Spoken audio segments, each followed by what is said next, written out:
안녕하세요. 배신의 장미입니다. 오늘 이야기는 새해 첫날부터 며느리에게 부담되는 말을 하신 시부모님에 대한 사연입니다. 꼭 새해 첫날에 일이 했어야 했을까요? 과연 이 집안에 어떤 사정이 있었을지 사연 속으로 들어가 보겠습니다. 새해가 밝았습니다. 달력이 넘어가고 이제는 2021년도가 아니라 2022년도. 희망차고 기대 충만한 나날들이 시작되는 시점인데 저는 다시 2021년도로 돌아가고 싶습니다. 새해 첫날부터 어이없고 부담스러운 말을 들어야만 했거든요. 나를 잡으신 건지 아니면 한 해가 넘어가기를 기다리셨는지 모르겠으나 시어머니는 새해 첫날에 인사를 드리고자 전화를 한 제게 그러셨습니다. 이제는 때가 된 것 같다고 말이죠. 때가 되었다라는 말이 무엇일까요? 시어머니가 며느리에게 때가 되었다, 이제는 그렇게 해야 한다라고 말할 수 있는 건 단 하나 아니겠습니까? 너무 힘든 한 해였다. 네 시아버지 병환도 점점 더 깊어지는 것 같고 요즘엔 통 잡수지를 못하는 것 같구나. 그리 좋아하던 떡갈비를 해드려도 한 점 드시고는 숟가락 내려놓기가 바빠. 나도 일하면서 네 시아버지 병수발 드는 것도 너무 지쳤고 내가 언제까지 이렇게 살 수 있을지 모르겠다. 그리고 네 시아버지 정말 얼마 안 남은 것 같긴 해. 이번 연도를 못 넘기지 싶다. 너에게는 부담이 되겠지만 어쩔 수 없이 우리 살림을 합쳐야겠어. 넌 앞으로도 최대한 재택근무하는 거지? 얼마나 다행이니? 그래도 좋은 회사를 다녀서 직원들 생각해서 오랫동안 재택근무로 돌려주고 역시 사람은 좋은 회사를 다녀야 하는 거구나. 살림을 합쳐야겠다는 시어머니 말에 가슴이 쿵 하고 내려앉았습니다. 이런 날이 올 것이라고 어려움풋이 생각은 하고 있었지만 지금 당장이라니. 속이 메스꺼리고 더부룩해지는 기분이었습니다. 방금 먹은 아침이 급체라도 되는 것 같았죠. 분명 언젠간 모셔야 할 것이라고 생각은 하고 있었습니다.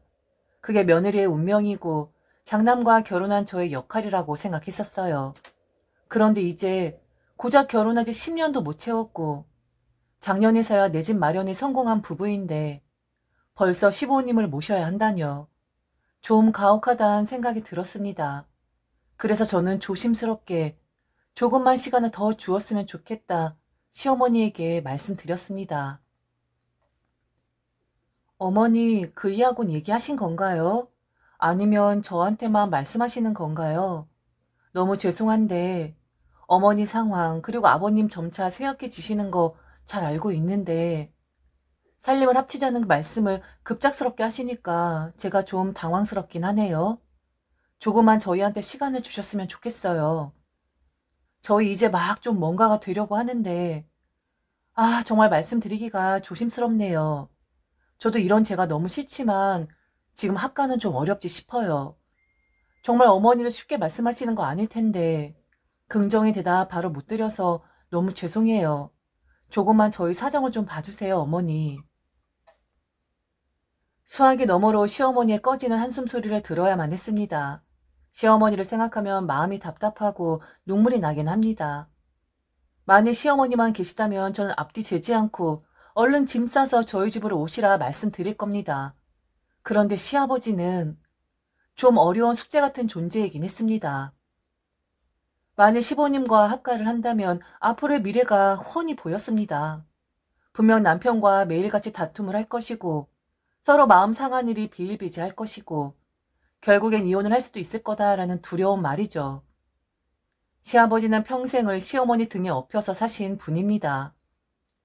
시아버지, 시어머니 그 두 부부의 일이니 제가 관여할 바는 아니지만 왜 시어머니는 저런 분과 결혼을 하신 것일까라고 생각했던 적이 한두 번이 아니었습니다. 시아버지는 남편의 친부가 아니라 재혼을 하신 분이셨거든요. 솔직히 그런 마음이 들어서일지도 모릅니다. 남편의 친부도 아닌데 재혼을 하신 분인데 왜 며느리라는 이유로 남이나 다름없는 분을 내가 떠맡아야 하는 것인가? 라는 괘씸한 생각 말이죠. 그런데 사람 마음은 다 같은 거 아니겠습니까? 부담스러웠고 시아버지를 모시고 시아버지를 보살펴야 한다는 것이 제가 해야 할 일이라고 생각치는 않았습니다. 시어머니는 어찌 생각을 하실지 모르지만서도요. 그렇게 전화를 끊었는데 마음이 진정되질 않았습니다. 거절의 의사를 비췄으니 시어머니 마음이 오죽 좋지 않으실까. 그분도 쉽게 이야기를 꺼낸 것은 절대 아닐 텐데, 오랫동안 고민에 고민을 거듭한 뒤 말씀하신 거일 텐데 마음이 너무 좋진 않더군요. 남편 또한 그랬습니다. 거절한 제게 살짝 서운한 마음을 비추기도 했지만 그래도 강요는 못하더군요. 잡잡한 마음이 드는 새해 첫날이었죠. 그런데 그날 저녁 시아버지에게서 전화가 왔습니다. 제게가 아니라 남편에게 말이죠. 한동안 시아버지와 통화를 했는데 남편이 얼굴이 죽상이 되더군요. 중간중간 그런 게 아니다. 오해를 마셔라 라고 말을 하긴 했는데 거의 남편이 듣는 입장이었죠. 그러다가 결국 시아버지는 저와 통화하기를 바라셨어요. 분명 시어머니가 제가 거절한 뜻을 시아버지에게 전한 탓이었겠죠. 너무 받고 싶지 않았지만 남편이 건네는 전화기를 정말 억지로 붙잡았습니다. 무슨 이야기를 할지 뻔했기에 피하고 싶었는데, 마음 상할 거 뻔했기에 절대로 시아버지와 말 섞고 싶지 않았는데 결국 이런 사달이 나긴 하네요. 네가 싫다고 했다고? 어디서 감히 며느리 주제에? 시부모가 같이 살자고 하면 사는 것이지. 무슨 너의 의견을 이야기하고 난리야? 세상 참 좋아졌구나. 며느리들이 시댁 눈치를 그렇게 안 보고 산다고 하더니만 나는 우리 집까지 그럴 거라고는 상상도 못했다. 네 의견 따윈 상관없어. 내가 니네 집으로 들어가면 들어가는 거지. 네 의견 듣자고 네 시애미가 너한테 이야기를 한 게 아니야. 통보를 한 건데. 네 시애미가 워낙에 말솜씨가 없어서 네가 그렇게 들었나 본데 내가 기가 막히다 못해 목구멍이 막혀서 콱 하고 기절할 것 같은 기분이야. 어디서 버르장머리 없게? 어디서 배워먹지 못하게? 어디서 감히 며느리란 년이 시부모 모셔야 한다는 뜻을 거스를 수가 있어? 혹시 너 내가 재혼을 한 사람이라고 해서 지금 나를 우습게 보는 거냐? 네 남편 친애비도 아닌 주제에 병들었다고 며느리 봉양받고 싶어하는 게 얼척이 없다 뭐 이거야? 내가 그냥 조용히 넘어가려고 했는데 내가 병이 들어서도 아직 성질은 그대로다. 확 그냥 니네 집 가서 확 뒤집어 버리는 수가 있어. 내가 그 정도까지는 가지 않게끔 해라. 안 그러면 정말 너 험한 꼴 본다. 며느리에게 이년저년 하는 것이 아무렇지도 않은 분이었습니다. 성격 자체가 험한 구석이 있는 것도 맞지만 병이 들고 나서 아픈 몸은 점점 더 야위어져 가는데 그만큼 성격이 더 괄괄해지고 거칠어지시긴 하더군요. 왜 저런 분이 우리 시아버지와만 하는 건지 기가 찼습니다. 저는 저희 시아버지를 정말 좋아하지 않습니다. 평생 시어머니 등에 업혀 사신 양반이 뭐가 그리 떳떳하다고 모시라 마라 말을 할 수가 있는 건지, 게다가 남편이 친부도 아니면서 어쩜 저렇게 염치가 없을 수가 있는 건지. 그래서 시댁에 가도 시아버지와 일체 말을 섞는 사람이 아니었었는데 그래도 병이 들었을 때는 인지상정이라고 불쌍한 양반이구나 라고 생각을 하긴 했었습니다. 그래서 조금이라도 드시고 싶다 하는 것이 있으면 일하는 중에도 만들어서 시댁에 가져다 드리곤 했었죠. 그런데 시아버지는 평생 시어머니 부려먹고 시어머니한테 의지해서 산 게 습관이 되신 건지 제게도 역시 시어머니와 같은 잣대를 들이밀더군요. 굳이 하지 않아도 되는 거였지만 마음 쓰여서 배려해 드린 것을 너무 당연하게 생각을 했고 하다못해 나중에 불평까지 했었거든요. 시아버지 연세가 있으니까 병세가 점점 더 짙어지는 것인데 하루는 물김치를 잔뜩 가지고 간 제게 시아버지는 소리를 질렀습니다. 왜 소리를 질렀는 줄 아십니까? 어이없게도 제가 음식을 제대로 챙겨다 주지 않아서 당신의 몸이 더 쇠약해지는 거라고 그리 말을 하더군요. 그리고 제가 의심이 된다고까지 했었고요. 물김치를 정리하려고 식탁에 잠시 올려두고 냉장고를 여는 제게 시아버지 다가오더니 갑자기 물김치통을 식탁 밑으로 확 밀어버렸습니다. 분명 당신이 고춧가루 들어간 김치가 속에 부대낀다고 물김치나 백김치를 좀 먹었으면 한다고 해서 챙겨간 것인데 말입니다. 새콤달콤한 물김치 냄새가 코를 확 찔렀고 주방 바닥은 금세 물김치로 흥건해졌습니다. 깜짝 놀라 시아버지를 쳐다보니 제게 버럭 소리를 지르면서 그러는 겁니다. 이런 김치 따위 먹어서 암이 사라치겠냐? 다른 자식들은 산에 올라가서 효험 있는 약재도 캐온다고 하더라. 죽음도 두려워하지 않고 산 타고 바위 타고 그렇게 한다고 하더라고. 그런데 넌 뭐냐? 내가 우스우니까 얼른 죽었으면 하니까 그러는 거지. 뭐 물김치 다 처먹고 배에 물이나 채우라는 거야? 내 몸이 점점 안 좋아지는 이유를 곰곰이 생각을 해봤는데 이유가 뭔 줄 아냐? 바로 너란 년 때문이야. 네가 음식을 제대로 챙겨주질 않으니까 내 병이 더 악화되는 거라고. 너 혹시 음식에 뭐 이상한 거 타는 거 아니야? 내가 빨리 죽었으면 해서 요상한 짓거리 하는 거 아니냐고. 이제 와서 음식 좀 챙겨준다고 고마워할 줄 알아? 진즉에 내가 병들기 전에 해줬으면 나 병도 안 걸렸어. 내가 병이 든 이유는 바로 네 년 때문이야. 네 년이 며느리 년이 시아버지 밥을 건성건성 챙겨줘서 그렇고 나한테 정성을 쏟지 않았기 때문에 내가 병에 걸린 거야. 나쁜 것들. 내가 빨리 죽길 바라지? 그런데 나는 절대로 빨리 죽지 않을 거야. 벽에 똥칠할 때까지 끝까지 붙을 거야. 그래서 니들 고생하는 거 내 이 두 눈으로 지켜볼 거야. 나를 무시하고 나한테 정성 쏟지 않은 것에 대해서 내가 눈 부릅뜨고 니들한테 복수할 거라고. 이걸 그냥 확! 그러면서 제게 손을 올리려고까지 했던 분이었죠. 시어머니 출근한 상태라 부재 중이셨고 시아버지와 저 단둘뿐이었는데 이 일은 그 누구에게도 말하진 않았습니다. 그냥 알리고 싶지가 않더라고요. 치욕스럽기도 했고 그 누구에게 말을 하면 사실 여부를 따져야 하는데 그냥 내가 안 보면 되지. 더러운 똥 한번 밟았다 치고 이제는 마음을 접으면 되지 라고 생각을 했거든요. 그날 기억은 절대로 잊을 수가 없었습니다. 그래서 이후 반찬 챙겨다 드리는 것도 중단했고 병세에 호전이 있는지 없는지 확인하는 것도 중단을 했죠. 그동안은 시어머니와 둘이서 시아버지를 나누어 간호했다면 그 일 이후로는 전적으로 모든 걸 시어머니에게 맡겼습니다. 맡겼다기보단 내던졌다는 말이 맞을 것 같네요. 사람의 정성도 모르고 고마움도 모르는 그런 사람에겐 신경 쓸 필요 없다 생각했고 솔직히 남편이 친부도 아니고 남이나 다름없는 사람에게 왜 마음을 써야 하느냐라는 자각도 생기게 되더라고요.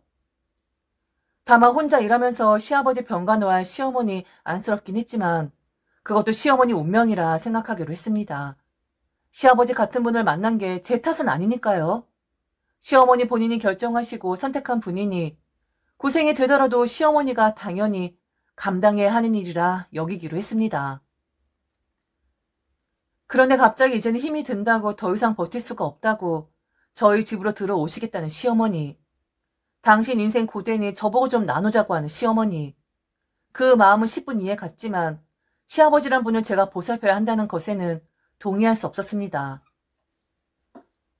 시어머니에게 최대한 조심스럽게 거절의 뜻을 말씀드렸는데 시어머니가 어찌 시아버지에게 전했길래 저렇게 난리를 치면서 의기양양하게 모셔라라는 말씀을 하실 수가 있는 건지 참 염치라는 것이 있는 분인 건지 너무 불쾌했습니다. 제가 아무 대답을 하지 않자 시아버지는 더 소리를 질러댔습니다. 니깎 의견 필요 없다 하더니 너는 며느리니까 그냥 따르기만 하면 된다. 그리 소리를 질러대더니 갑자기 저보고 대답을 하라는 겁니다. 잘 모시겠다. 성심성의껏 정성을 다하겠다. 얼른 제 입으로 대답을 하라고 그렇게 윽박을 질러대더군요. 얼른 대답해. 각서까지 쓰라고는 안 하겠다. 우리가 니네 집에 들어가면 무시 안 하고 정성을 다하겠다고 네 입으로 말을 하라고. 한번 지키겠다 하면 지키는 애잖아. 너란 애가 그런 애잖아. 그러니까 네 그 잘난 입으로 얼른 대답해라. 얼른 오시라고. 환영한다고. 너도 우리를 모시기를 기다렸다고 말이지. 화가 머리끝까지 났습니다. 심장이 벌렁벌렁 됐고 어지럽기까지 하더라고요. 소리를 빽빽 질러대는데 왼쪽 귀에서 오른쪽 귀로 마치 머리를 뚫고 지나가는 것 같았습니다.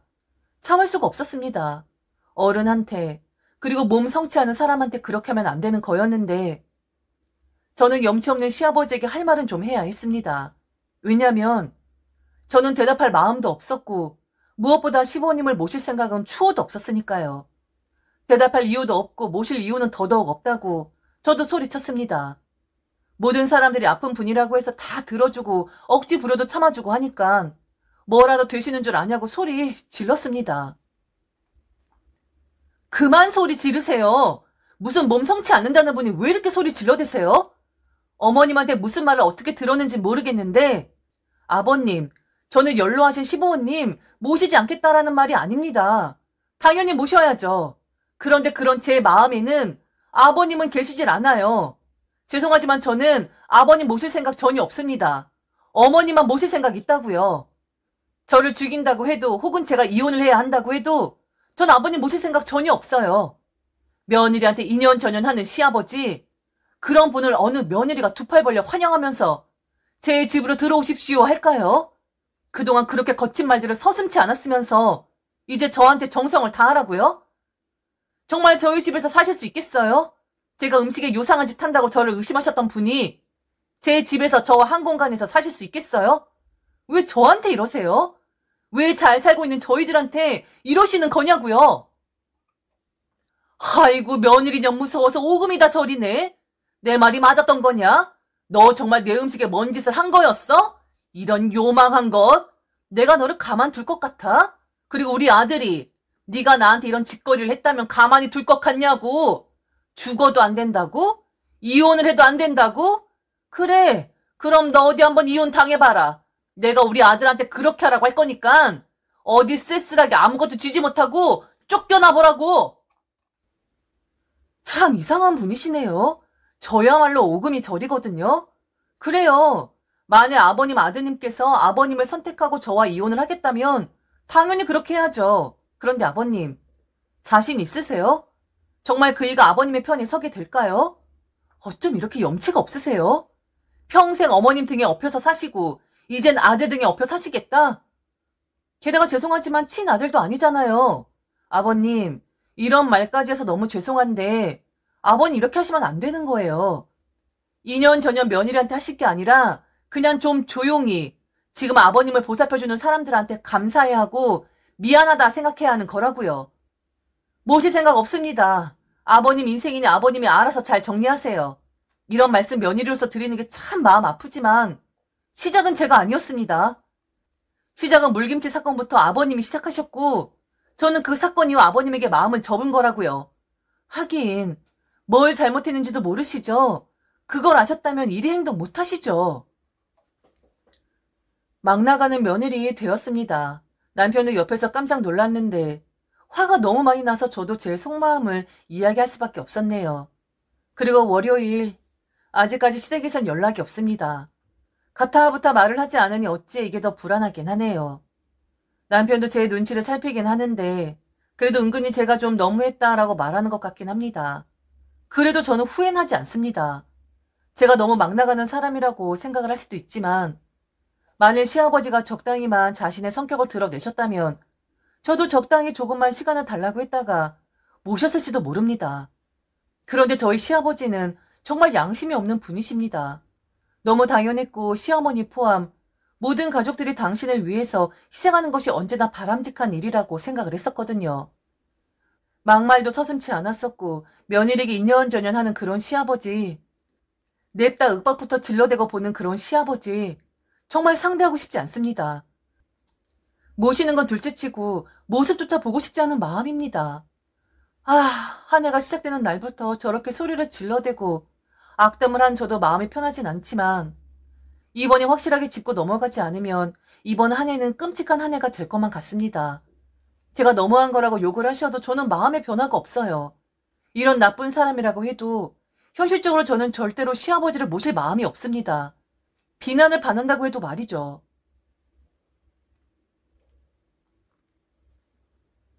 지금까지 들어주셔서 진심으로 감사합니다. 이상 배신의 장미였습니다.